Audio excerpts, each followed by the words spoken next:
everyone, welcome back to 996, the Howl whirlwind of a day. Decided to make the video. Bill Armstrong made his press conference, so I'm pretty sure he's done for the day unless he makes some late night dealings. I just saw that Max Pacioretty trade to Carolina, and I feel like the Vegas Golden Knights are the anti-Coyotes in terms of asset management. But let's get into it. Pretty active day for the Coyotes, more than what I was expecting. Obviously, no big names acquired by the Coyotes, and I was expecting that, I should say. In my free agency video, I had some names on the board. They pretty much all went to other teams, but the main theme of what I expected the Coyotes to do happened. I needed big D-men to muck it up in front of the goalies, protect the goalies. They needed to be way stronger in front of the crease, and they rectified that, questionably maybe, with some of these acquisitions. They needed a goalie. They did not get a goalie, and even in Bill Armstrong's press conference, he says they're still going to look for a goalie, maybe through the waiver wire. Not my favorite, so I would have liked for them to acquire a goalie. They could still get Boissois from Vegas, which is a drum I've been beating. Unfortunately, Mrazek went to Chicago, another drum I was beating that the Coyotes should get. On the forward side, they get their veteran fourth line, third line centerman, but still not old enough. Bukestad is our oldest centerman now, but he's only 1 year older than Travis Boyd. So we're a pretty young team now compared to last year. Like, all those old veterans have left except for Andrew Ladd, who he might still play next season, but still questionable if he would. Craig Morgan reported they're wondering if Ladd retires or not. So, you have Roussel leaving, Strawman gone, Beagle gone, all those guys gone. I'm not going to name them because I kind of want to black out all those old veteran anchors in our lineups. And we've replaced them with some younger guys who have some upside, and Bill Armstrong and the coaching staff hope they just bring energy into the lineup, which I think is their plan and goal moving forward. So let's get into it. The two restricted free agents that signed their contracts are Fisher and Dineen, both 1 year. Fisher getting $1.1 million. I expect him to get 1 or 1.5. Pretty good. I really hope Fisher, tries to regain some form from his rookie year, but nowadays he's just a really good locker room guy and fan favorite. This might be his last year as a Coyote, so we should all savor it if you're a big Fisher fan. Cam Dineen gets 1 year, league minimum, two-way contract. Now, if you used to play a lot of EA Sports NHL, you might think two-way contract means he's waiver exempt, but two-way means that he gets two salaries, whether he's in the NHL or the American Hockey League. So this shows me that Dineen's going to remain with the Tucson Roadrunners, which should be the case. Even we got 3 defensemen, so for sure there's no way Dineen is cracking that lineup unless there's serious injuries, just like last year. So the Tucson Roadrunners are looking like their defense is going to be really good. You're going to have Dineen down there, Kolyachonok down there. Unfortunately, it seems like Soderstrom's going to spend the whole season there with these acquisitions. Not a big fan of that, but hopefully Soderstrom makes the coaching staff and general manager think twice before putting him down in the minors and just rips it down there so they're forced to call him up. Maybe getting a little bit ahead of myself, but those are the two restricted free agents that signed. They also sent offers to Barrett Hayden and Lawson Krause, so we will wait to see when they sign those papers. They also sent a qualifying offer to Josef Kojanaj, and I know I said he signed in Europe, but they just had to send him an offer to retain his NHL rights. So that's the only reason why they sent him an offer. He's not going to accept it, obviously, because he signed in Europe, but the Coyotes retain his NHL rights, which I guess is a good backup plan.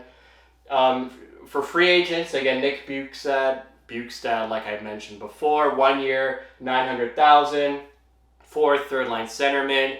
But Bill Armstrong mentioned in his press conference he's going to give Bukestad some power play time, and hopefully he excels at it. I'm not sure about that one, but just a good veteran centerman. You're looking at about 10 goals from him It was a pretty solid pickup, I would say. I was looking towards, Noah Archari or Chris Tierney, but Bukestad's pretty good for that role, not pretty good overall. Then you got Troy Stecher, who was a pretty big surprise. When the Coyotes acquire any player, you should immediately check their height and their weight. Unfortunately, Stecher is 5'10", so he's a pretty small defenseman, not bigger like the other two defensemen they acquired. But, the Vancouver Canucks love Stecher or Stecher.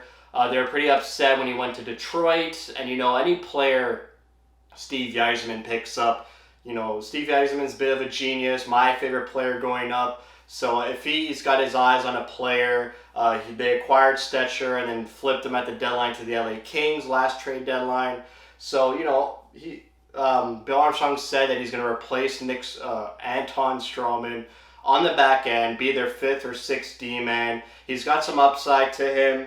He's about 28, 29 years old. Bill Armstrong mentions he's a good leader and he's a good guy in the locker room and competes hard every night and brings energy to the game. So we'll see. I think it's a really good pickup. 1 year, $1.2 million. If he excels at it, we might flip him at the deadline because he's a household name. NHL teams, they would want and require Stecher's services if they're pushing for a playoff run and they just need a more veteran guy on the back end, a more older, experienced guy, as opposed to a rookie as their 6th or 7th D-man. So hopefully he excels with the Coyotes just like Gostisbehere did, and maybe it could be flipped at the deadline. Then you have Joshua Brown, 2 years, $1.275 million. Bit of a head scratcher. I don't know much about him, but other people say he's actually terrible. So we might have our new tank commander in Josh Brown. I want to see first whether he is a bona fide tank commander. I just don't want to take other people's words.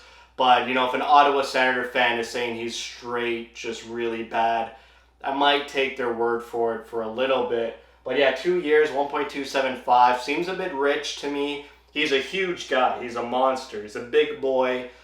Even Bukestad's 6'6", and Brown is 6'5".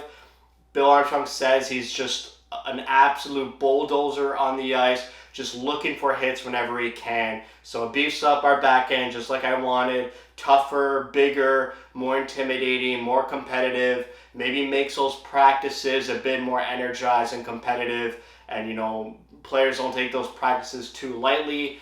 That's the type of player in Joshua Brown. Would have liked just 1 year, 2 years. We'll see. He's a bit of another anchor along with Cassian, and we'll get to Nemeth later. And then we have Laurent Dauphin with his 3rd stint with the Coyotes. 3rd time wearing the Coyotes jersey. Some league minimum, 2-way contract, but he's guaranteed $400,000 if he plays in Tucson, which he is going to be. He's going to just be an injury call-up if there's injuries down the middle or on the wing. He could play center or wing, just like Bukestad, I should say. He's a center and a winger. But it's good to have Dauphin back. I will love him in Tucson. Tucson needs to be competitive once again. They haven't really done much damage since winning the Pacific Division title once the league stopped due to the virus. So it's been a downhill since then. But, having all those D-men, staying in Tucson, and if there's any injuries in our 6 D-men, we've acquired other D-men to replace them. We don't have to go down to Tucson to grab them. So their defense is solidified. They got NHL experience last season, and like I said, Deneen, Kolyachonok, and Soderstrom.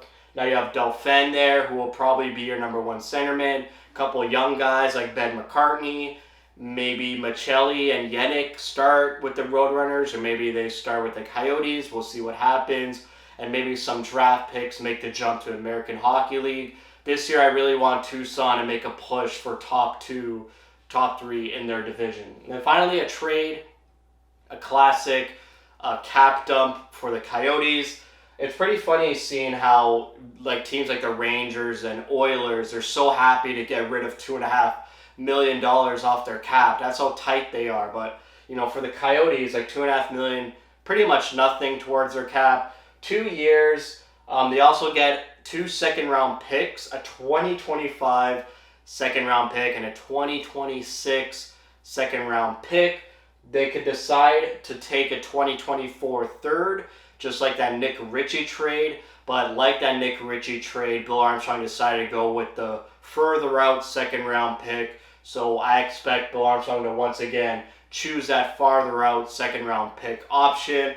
And that makes it 4 second round picks in 2025. Like, we're talking 3 years from now, they got 4 second round picks. This past year, they had, 5?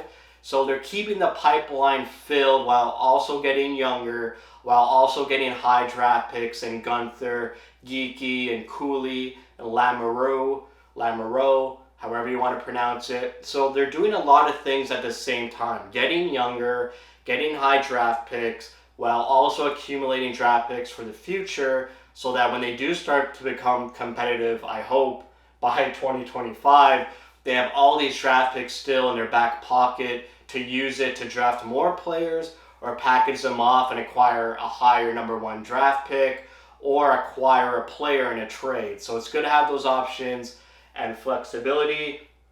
Just want to mention Nemeth a bit more. He's 6'4", so you got a lot of old guys over 6 feet. Like I said, 6'6", 6'5", did I say, and then 6'4" in Nemeth. So a lot of big boys on the back end, which I needed and wanted to see. Maybe their skill level is a bit too low for my liking, but I also saw good Branson, who I wanted, got 4 years, $4 million by the Columbus Blue Jackets. Much too rich for me, but pretty active day. They also lose Ty Emberson, who was actually, he's at the camp, the development camp going on this week in Arizona, where Connor Geeky got injured, unfortunately. So Ty Emberson was in camp. You know, maybe the management saw that he wasn't really progressing as fast as they hoped, or they saw that, you know, Dineen, Kolyachonok, Soderstrom are already surpassing Emberson. They could, you know, afford to give up Emberson to get 2 more second round draft picks and draft a guy who might even be better than Emberson. But they acquired Stecher, who is obviously better than Emberson. So they got some flexibility on the back end. A lot of defensemen, because going into free agency, I had it laid out with, you know, Gostisbehere and Moser, Chychrun, and Timmins, and then you had Mayo, and that 6th spot, I would have thought it would go to Soderstrom, but, you know, obviously Soderstrom's probably not even ready for that. So I knew they would get 1 more defenseman, but to get 3 more, there's going to be a lot of defensemen in the press box. Still maybe looking for a veteran winger up front on that 4th line. I'm not sure if you just run a Fisher, O'Brien, and Ladd 4th line, or, you know, Cassian's probably on the 3rd line. So I'm not really sure who's filling in that 4th line. McBain you also have, who could be a 4th line center. You know, Bukestad could be a 4th line guy. So not too many options in the 4th line. Maybe Ladd retires, like I mentioned.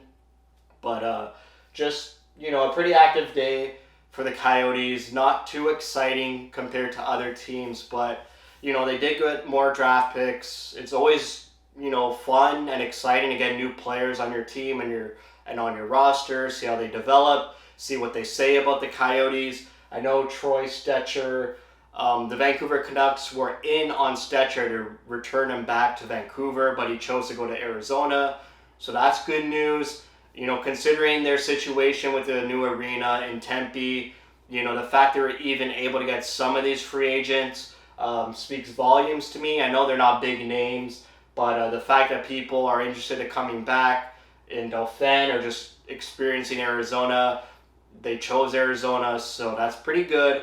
And, you know, it makes it seem like it's not such a dire situation like the social medias like to paint it. So that's it for me. We'll see what happens. Hopefully Hayden and Krause sign their offers, and I'll get some interesting videos up next week and the weeks after. But just excited that they got... I'm liking Stecher. I'll look into him a bit more, but I like how he's a pretty good NHLer, and teams really liked him, and some teams fans were upset when they lost him. So keep an eye on Stecher. We'll keep an eye on some other trades. You know, the Chychrun trade talks have kind of cooled down, but you never know if there's a trade in the works. That's it for me. Thank you for watching. If you like what you see, spread the word. And as always, thank you for your support.